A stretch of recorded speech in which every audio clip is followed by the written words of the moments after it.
Тревожные новости для таджиков – это реально рекорд, которого мы так боялись. Подписывайтесь на обновления и точно будете в курсе всего самого важного. Официальный курс таджикской валюты к российскому рублю на 6 июля установлен Национальным банком Таджикистана на уровне 1000 рублей на 120 самани. Курс рубля к самани на таком низком уровне последний раз находился 6 декабря 2016 года, но уже в следующем году он достиг 140-150 самани за 1000 рублей. И за последние годы варьировался примерно в этом диапазоне. После начала вооруженного российско-украинского противостояния начались резкие курсовые колебания как в одну, так и в другую сторону.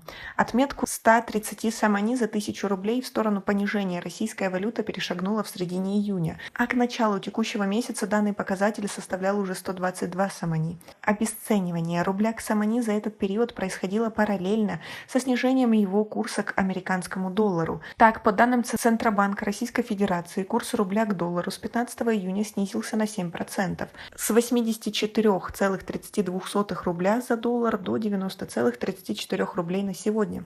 Представители российского регулятора, по данным РБК, из-за стремительного снижения курса рубля выступили с отдельными комментариями, чтобы объяснить положение дел.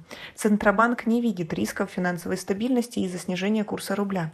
Оно происходит в основном из-за изменения торгового баланса, заявила первый зампред Центрального банка Ксения Юдаева, добавив, что в регуляторе не видят необходимости в возврате обязательной продажи валютной выручки на этом фоне. Зампред Центрального банка Алексей Заботкин отметил, что динамика курса определяется потоками платежного баланса. В первую очередь тем, что происходит на стороне экспорта и на стороне импорта. Обращаем внимание, в последние месяцы цены на основные товары российского экспорта идут вниз, и курс отражает это ухудшение во внешних условиях, пояснил он. О том, что изменение торгового баланса – главная причина нынешнего падения рубля, подтвердили и российские экономисты. 1 июля 2022 года доллар стоил 51 рубль 15 копеек, сейчас свыше 90 рублей. Почему так произошло? Был резкий скачок по экспорту. У нас были очень большие экспортные доходы, никаких санкций на нашу продукцию не накладывали. На нефть санкции наложили в декабре 2022 года, а на нефтепродукты в феврале этого года. То есть нефть и газ торговались по очень приличным ценам, доллары поступали в страну.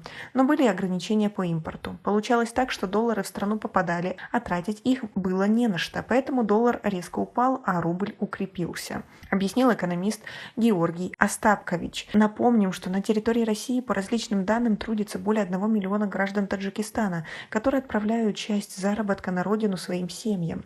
Согласно данным международных финансовых институтов, до 90% денежных переводов мигрантов осуществляются в рублях. Рублевые переводы в Таджикистане по инструкции НБТ с 2016 года выдаются исключительно в таджикской валюте с конвертацией на момент получения перевода. Соответственно, чем крепче будет курс рубля к самани, тем больше денег получат семьи трудовых мигрантов на пунктах переводов и наоборот. Но в последнее время ситуация настолько ухудшилась, многие таджики не видят смысла продолжать миграцию в России, ведь если рубль дальше начнет падать, то ловить им там больше будет нечего. А как вы думаете, как скоро стабилизируется рубль и произойдет это вообще?